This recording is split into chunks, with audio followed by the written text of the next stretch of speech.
Alright guys, Shay here, uneven maps, hope you guys are well. So I want to do a quick video on this whole Quinton De Kock captain debacle in the test team. You know, when Quinton De Kock was appointed captain last year for the white ball side, it made complete sense. Obviously, gunplay, one of the best white ball players in the world, taking over from Faf, no problem at all. He's been a part of the side for 7 years by then.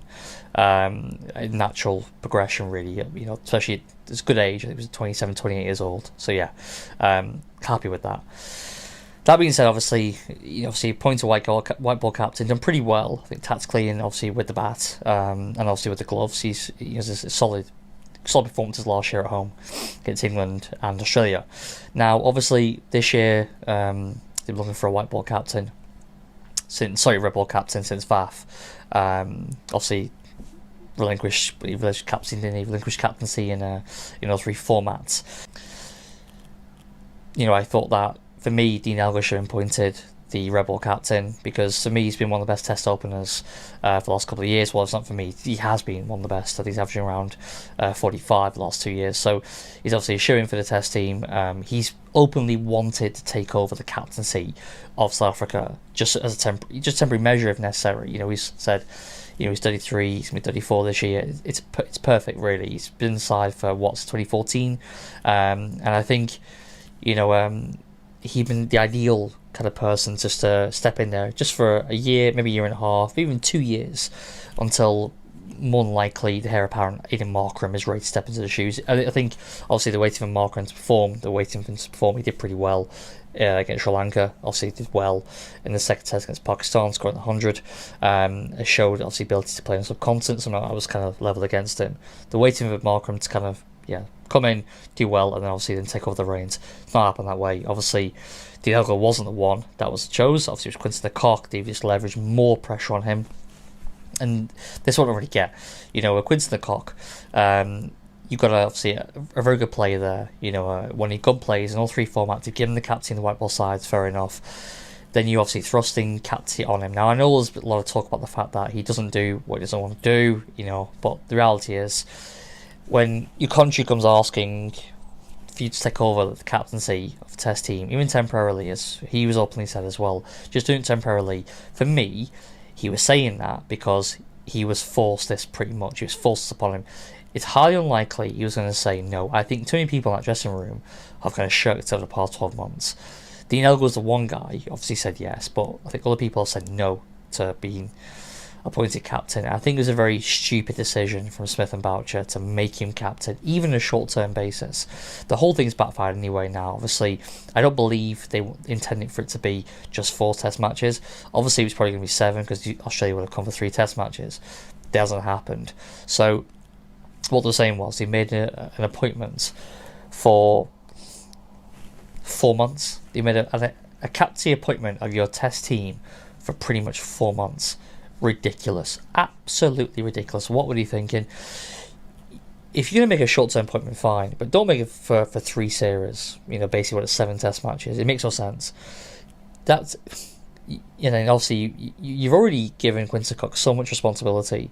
You know, he's opened the batting in white ball cricket. He's keeping as well, and he's captain. That's a lot to take on. He's one of the few genuine multi-format players they have who can perform in all 3 formats. And you're basically making captain of all 3 formats. Now, it happened with Faf, obviously, but Faf wasn't keeping as well, and he wasn't opening the batting in white ball cricket. Quinton De Kock, you just give him more and more and more and more, and you're just creating more of a burden on him and his cricket and his game. And we saw that, obviously. He was hopelessly out of form in Pakistan with some horrendous shot making, because he bats him at 5. If they want him, is obviously to be that gunplay in the top 5, just go and start averaging 50 plus, which people think he's capable of. Not really me, but people think that. Fair enough.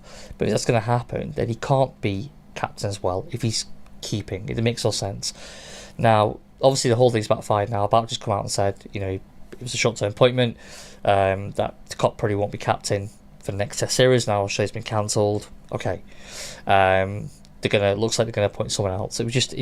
The whole thing's a farce. The whole thing's a total farce. I don't understand why Dean Elgar was not appointed captain of this side. I'm failing to understand. I understand you want kind of consistency, there, and you've obviously got one captain for all three sides. But surely they knew with the amount that De Kock is under, what pressure is under, that it wasn't the right decision to make, especially when someone who's a gun player in a test team is putting his hand up and saying, give it to me, give me the captaincy, I will hold on to the baton for 12 to 18 months till you get someone ready for it, whether it's Bavuma, whether it's Markram, whether it's Van der Dusen, whether it's someone else, I don't know, but anyone, but he was ready to take it just for now. But no, they thrust it on De Kock, and he promotes up the order. It's not like batting at 7 and it's 6 or 7, he put him to 5 as well with the captaincy. It just begs belief. I don't understand some of the decision making sometimes at CSA. It really baffles me. It absolutely baffles me. I just don't know what goes through these people's heads to make this guy captain. He didn't captain well anyway. His review was poor. He's obviously frustrated. I don't think he wants to be captain ever. And I don't believe that what Quinton says, what Quinton goes, bullshit. I think it's very hard to turn down your own coach and someone like Graham Smith, a legend in the game, when they come to you and say, please, Quinton, take over the captaincy. But I think he's actually disillusioned with the administration in general.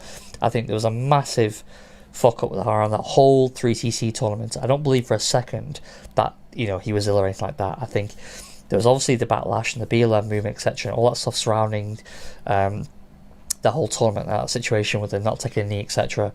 All that, I think all that stuff in the background, and then obviously they never had a black captain at the time, and then they go and pick Bavuma. All of a sudden, De Kock is on the eve of the tournament. De Kock is injured, and Bavuma is taking over as captain. It's ridiculous. I mean, how fucking stupid do you think we are? How stupid do you think we are as Proteas fans? We're not going to see through his bullshit. Do you know what I mean? It's just poor planning. It's just poor planning again and again and again and again. And it's led South Africa not winning that test series, because that's, it might sound dramatic there, but that's what, for me, could have potentially happened here. If Dean Elgar was leading and you batting the Kock, even at 5, it's fine. I would like to see him at 6, but even his batting at 5, without the burden of captaincy, which he clearly did not want, South Africa might have made better decisions against Pakistan. They might have reviewed better. They may have had a fully firing De Kock. Imagine that, to back up the likes of Markram, Bavuma, making runs there in a top order. How much difference that could have made to the side. But no, they go and thrust more responsibility and more pressure on De Kock. So yeah, just a bit of a rant here, guys. Even let me know. I know it's a contentious issue. I know a lot of people's gone back and forth about Quinton De Kock, and yeah, he was capable of doing all three roles. Obviously, batting up the order, captaining, and keeping. But to me, that's ridiculous. But anyway, let me know your thoughts below, guys. Bit of a rant, but yeah, hopefully it makes a little bit of sense. If you like the content, please do subscribe to the channel. I'd really appreciate it. It'd be great. Got a bit of momentum recently. A few more subscribers to the channel, which is fantastic. I hope to see more of you on there. And yeah, so if you like, comment, subscribe, as I always say. And hopefully see you on the next one. Cheers.